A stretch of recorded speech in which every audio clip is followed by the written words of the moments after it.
Welcome to LMU Community TV News. I'm Allison Barnett. Thanks for joining us. Let's take a look at the stories we have for you today. A Middlesboro man is behind bars after police say he had sexual intercourse with an underage teen. Kentucky State Police arrested 68-year-old Orville Eugene Smith and charged him with third-degree rape and third-degree sodomy. According to the complaint warrant, Smith engaged in sexual intercourse with a 17-year-old after the juvenile was placed in the home by social services. Smith was living in the home at the time and was considered a person of authority within the household. Smith is being held at the Bell County Detention Center without bond. Lee County, Virginia initiated legal action against opioid manufacturers, distributors, and pharmacy benefit managers on Tuesday. In a press release from Sanford Heisler Sharp LLP, the county filed the lawsuits in state court against more than 15 opioid manufacturers, including pharmaceutical titans Purdue Pharma, McKesson, and CVS Caremark. The lawsuits allege that each defendant has contributed to the opioid crisis in Southwest Virginia. Lee County alleged violations of statutory and common law public nuisance, negligence, fraud, and the Virginia Consumer Protection Act.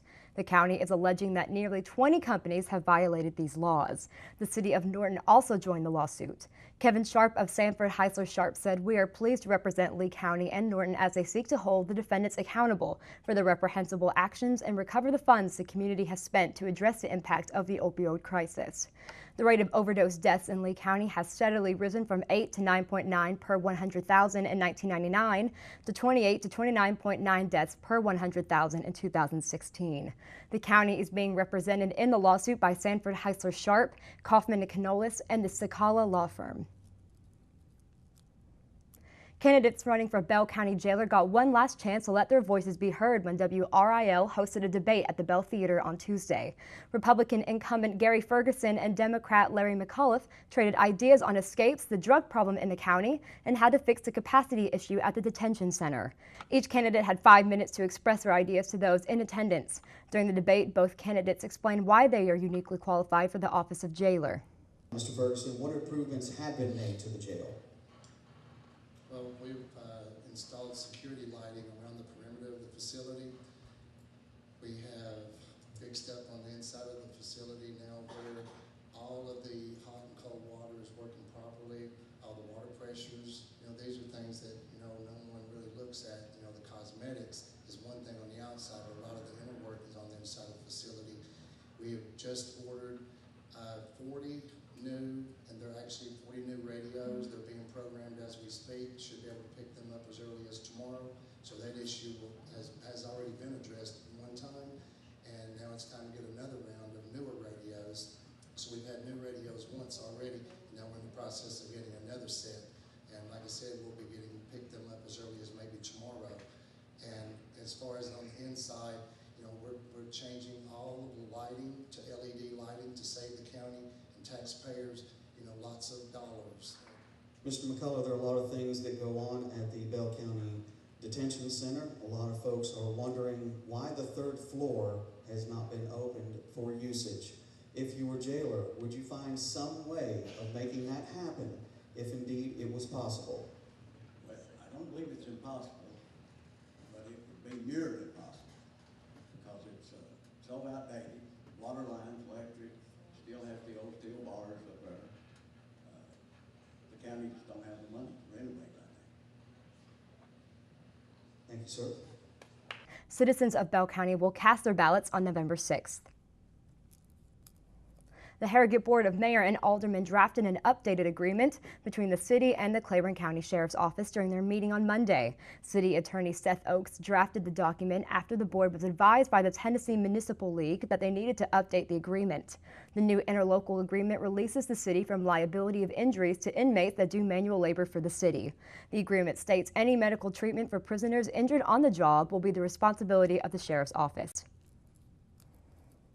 Now let's take a look at your community calendar of events coming up over the next couple of weeks. The Bell County Historical Society is partnering with Discover Downtown Middlesboro and other area local businesses to present Nightmare on 20th Street from 5 to 9 p.m. on October 27th. The theme this year is Halloween Carnival. The event is free to the public and is encouraged to come in a costume. There will also be haunted house, inflatables, TNT stables, trunk or treat, games, food, and more. Cumberland Chapter number 170 of the Order of the Eastern Star will have a turkey dinner from 11 a.m. to 2:30 p.m. on November 4th at Martin Station Masonic Lodge on Dr. Thomas Walker Road, 1 mile west of Rose Hill, Virginia. Menu will be turkey, drinks, and dessert. Cost is $9 for adults, $6 for ages 5 to 12, and 5 and under is free. Carry-out meals are $9, and proceeds will benefit the scholarship fund. Now's a look at your community calendar. We're now moving on to your LMU Community TV News 5-day weather forecast. Thursday is looking to be cloudy all day with a low of 37 in the morning. As the day progresses, the temperature will rise to 55 degrees. Looking at your 3-day planner, Friday is looking to have a 100% chance of rain with a high of 51. Saturday will have a 40% chance of AM showers with a high of 52. Moving to your 5-day, Sunday is looking to have a 60% chance of PM showers with a high of 57. Monday will have a 50% chance of AM showers with a high of 49 degrees. Now is a recap of your 5-day forecast, but stay with us as coming up after the break, Brandon Burke will be bringing you your sports report right here on LMU Community TV News. Hi, I'm Dr. Shields, and I'm a physician and the medical director at LMU Medical Clinics. This is a brief announcement about keeping LMU and you healthy during the upcoming flu season. Influenza, or flu for short, is a virus that causes fever, body aches, and upper respiratory symptoms like cough, runny nose, and sore throat. It is transmitted through the air and can even be spread on objects touched by someone who has the flu. The virus spreads easily from person to person and is most active from October through March. There are 3 things you can do to prevent becoming ill with the flu. First, get vaccinated. The most effective way of preventing the flu is to get the flu vaccine every year. The vaccine does not give you the flu or make you sick. The vaccine may not be 100% effective, however, it does offer significant protection and lessen the symptoms should you get the flu. The CDC recommends everyone 6 months and older be vaccinated before the flu season begins. Number 2, wash your hands. Stop the spread of germs and protect yourself with frequent hand washing with soap or alcohol-based hand sanitizer. And third, if you are sick, stay home. Should you become ill with flu-like symptoms of fever, sore throat, cough, limit your contact with others. Schedule an appointment as soon as possible with LMU Medical Clinic or your healthcare provider. There are antivirals that may be indicated if started within 48 hours of symptoms. Stay home until you are fever-free for 24 hours without over-the-counter medications like Motrin or Tylenol. I'm Dr. Shields, and this has been a brief announcement about keeping LMU and you healthy during the upcoming flu season. What do we know about learning? It takes place beyond the pages of a book. We learn by exploring, by trying new things, by connecting, by sharing. We learn by taking chances and dreaming big. At Lincoln Memorial University, learning is beyond the books. It's everywhere. Guess what? I have some news for you. There's free food right there, junk food. Do you see that truck? Oh, jeez. It's a 2 Michelin star chef. All for free, ladies and gentlemen. All for free. Here we have a panzanella with summer vegetables and pesto. Enjoy. How we doing? So what do you got going on underneath that plate there? This food is really about to be thrown away. Yeah. Really? Is there something wrong with this food? Where did you get it from? From farmers markets. They put aside the ugly vegetables and the ugly fruits. Carrot top, soft avocados. It was all food that was going to be discarded. Even the drink you had is made from like a little bruised peach. Did it taste a little bruised? Great. It's good. The average person throws away 24 pounds of food a month. That's a lot. Isn't that a lot? Go visit savethefood.com for more information. Thank you. Junk food time!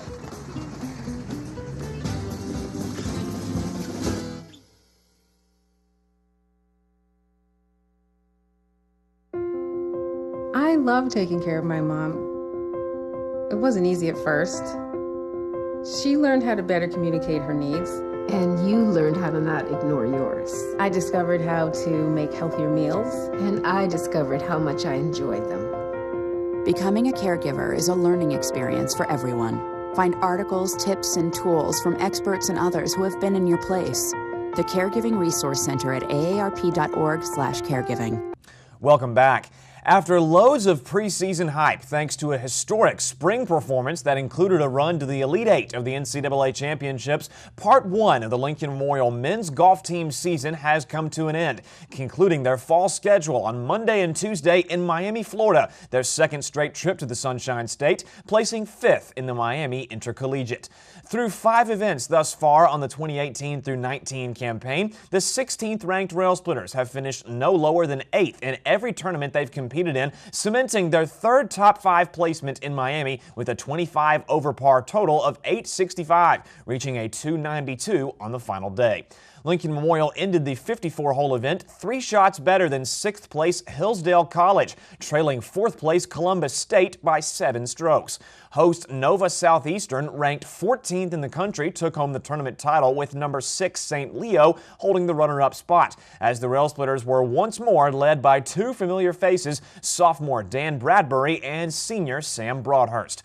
Bradbury, the reigning South Atlantic Conference Freshman of the Year, wraps up a tremendous fall slate individually, securing his 5th consecutive top 10 finish, tying for 7th place on an even par total of 210. Broadhurst stumbled a bit to a tie for 11th after putting himself in position for a possible 3rd title after day 1, scoring 76 on Tuesday to land just outside the top 10. Junior Harry Boyle wasn't too far behind LMU's dynamic duo, grabbing a tie for 21st off of a final round 74, and sophomore Luke Harries wasn't rattled by an 81 on Monday, landing a 73 the next afternoon to earn a share of 32nd place. With the first half of the program's most highly anticipated season in the books, the Rail Splitters haven't disappointed in their first 5 tournaments, their most impressive accolades this fall including a runner-up prize at the season-opening Coker Fall Challenge and a championship crown at the Myrtle Beach Intercollegiate. The first 3 events of the season saw an LMU golfer claim an individual title, Sam Broadhurst collecting back-to-back trophies at Coker and at the Cougar Invitational, and Dan Bradbury following suit at Myrtle Beach. Although the first half of the men's golf team's schedule has now come to a close, the Lady Rail Splitters still have some unfinished business, closing their fall slate next Monday and Tuesday, October the 29th through the 30th, heading to Jekyll Island, South Carolina, aiming for a 3rd top 5 finish, a stat that would equal the men's unit. And the time has come for both LMU soccer teams on this Wednesday afternoon, gearing up for the second-to-last match of 2018 on the road, part of a 2-game road trip to close the campaign, meeting the Queens Royals in Charlotte, North Carolina, in another South Atlantic Conference doubleheader. Both teams are in the same scenario in terms of league standings, entering Wednesday's tune-up with the Royals, finding themselves in 5th place with just 2 matches remaining, hoping to remain in the top 8, which would allow entry into the SAC postseason. With the men's club having already kicked things off at a special start time of 3 o'clock p.m., the Rail Splitters look to impress on the road against the 2nd-ranked team in the conference, searching for a possible home postseason match should they crack the top 4. In order to achieve another contest from Harrogate, Lincoln Memorial must have a good showing against Queens, looking to bounce back from a wild 1-1 double overtime draw with Coker on Senior Day last weekend. Despite posting 30 shot chances in that contest, LMU had to settle for a tie in conference action, now making the Rail Splitters 7-3-3 overall, along with a 4-2-2 conference distinction. Lincoln Memorial has not bested the Royals since 2015 and will hope to improve upon a 5-3-1 disadvantage in the all-time series history, having reached a 3-3 draw with Queens at home in 2017. As the second-seeded Royals have cruised thus far to a 9-win season, the Rail Splitters, still 8th in the Southeast Regional rankings, hope to make a statement on the road, followed by the women's battle later on at 5:30. LMU, who themselves have clocked in at 10th place in the region, coming off a 5-0 bludgeoning over Coker last Saturday, will hope for the same dart up the league standings into the top 4, facing a Queens squad that is on the brink of being left out of the postseason, hanging on to 8th place. The Lady Rail Splitters moved to 9-4 over the weekend, along with a 5-3 conference record once the beatdown beatdown over the Cobras concluded, similarly eyeing revenge as the men's team will attempt to gain, looking for payback off of a 4-0 Royals victory a season ago. In fact, Lincoln Memorial has not defeated Queens since the two teams' inaugural meeting in 2013, as the Lady Rail Splitters linger for their first 10-win campaign since that same season. To find out how LMU performs in a hostile environment with loads of SAC tournament implications at stake, you can visit www.lmurailsplitters.com, the best destination for all things Lincoln Memorial athletics related in this busy fall semester. And it seems like the 2018 high school football season has blurred right on past us, as this Friday night marks the final night of the regular season across the states of Tennessee and Kentucky, with Virginia trailing 1 week behind. Playoff possibilities have been unveiled. Teams around the region are either trying to maintain a postseason spot or earn one, and we're all set for Week 11 matchups in the tri-state area. With this in mind, let's take a look at who's facing who under the lights on the 26th. Beginning with the Volunteer State, after gaining their third straight W, the sixth in all, and beating the Claiborne Bulldogs for the second straight time, the first time in a decade that has occurred, the Cumberland Gap Panthers await the 5-4 Rockwood Tigers in the Old Town Grill High School Game of the Week. Complete coverage of all the week's matchups can be heard on 91.3 FM WLMU at 6 p.m. with live pregame analysis taking place at 7 o'clock, approximately 30 minutes before the opening kick. The loser of the Battle of the River, the 1-8 Bulldogs of Claiborne, take the road to take on winless North Green, hoping to close the season out on a positive note against the Huskies. The up-and-down Cougars of Campbell County finish up 2018 with their second in a row from Jacksboro, looking to halt a 2-game losing skid and finish at 500 when the Knox West Rebels come to town. In what's sure to be a highly entertaining regional contest between two 5-4 clubs on the final week of the year, the Union County Patriots host the Granger Grizzlies on Friday, UC searching for win number 2 in a row, and GHS hoping for a 5th win in their last 6 tries. It's been a season to forget for Jellicoe in 2018, although this weekend will certainly be an interesting day at the office. The 1-8 Blue Devils, hoping to put an end to a 5-game losing streak, welcome the Pirates of Berea, Kentucky, who themselves have come up on the losing end of 43 consecutive outings. And the Hancock County Indians have already finished their regular season, having not taken a single bye up until this point, landing at 3-7. Moving on to the Bluegrass State, the Bell County Bobcats, who decimated Jackson County a week ago to move to 8-1, travel to Harlan County to face the 3-5 Black Bears, while both Middlesboro and Pineville still search for an end to separate losing streaks. The 1-win Yellow Jackets, who have lost 7 straight, hit the road to face another Yellow Jacket squad, 7-2 Williamsburg. And the Mountain Lions, although having 4 wins, have hit a 5-game losing streak entering the playoffs, closing their season last Friday with a loss to Harlan. And lastly, in the Commonwealth State, the Thomas Walker Pioneers, winners of their last 3 and rested off a bye week, travel to Twin Springs to meet the Titans, searching for a 7th victory overall. And the Lehigh Generals, who haven't been as fortunate as of late with a loss in all of their last 4 outings, visit John Battle in Bristol to take on the Trojans, looking for win number 3. Be sure to stay updated with LMU Community TV Sports next Monday as we bring you all the final scores from these contests with the playoffs just around the corner. And that is all for sports in the middle of the week, but stay tuned as more LMU Community TV news is on the way right after this. So we were walking to school. I started thinking about lunch. Mom packed me turkey and cheese. She's I really smart. want cheese pizza. Sometimes her mind wanders. We should have a sleepover. I remember saying, Laura? I think I heard Mom say something. The sign says don't walk. Sometimes it's so overwhelming. I really hope she doesn't I have really another hope I bad don't day have another bad day at school today. When you can see learning and attention issues from their side, you can be on their side. Go to understood.org, a free online resource with support and tools to help your child thrive. Here we go. We're gonna go out there in the rain.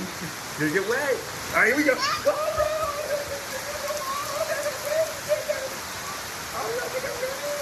Okay, quick.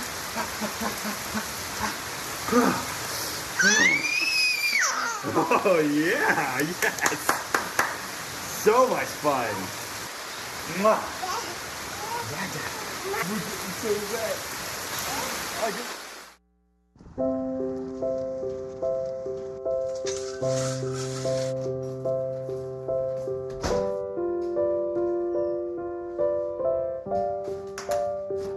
I like to eat apples and bananas. I want to eat apples and bananas. I need to eat apples and bananas. Why can't I eat apples and bananas?